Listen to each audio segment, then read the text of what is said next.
Welcome back to the channel. Don't forget to like, share, and subscribe my channel. Today we are explore how to create a business finance mood using lighting effects in Photoshop. I open Photoshop and bring in a clean image that already feels serious and professional for business finance communication.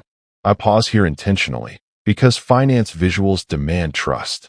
First, I duplicate the layers so my workflow remains safe and controlled. Now I go to Filter, then Render, and open lighting effects.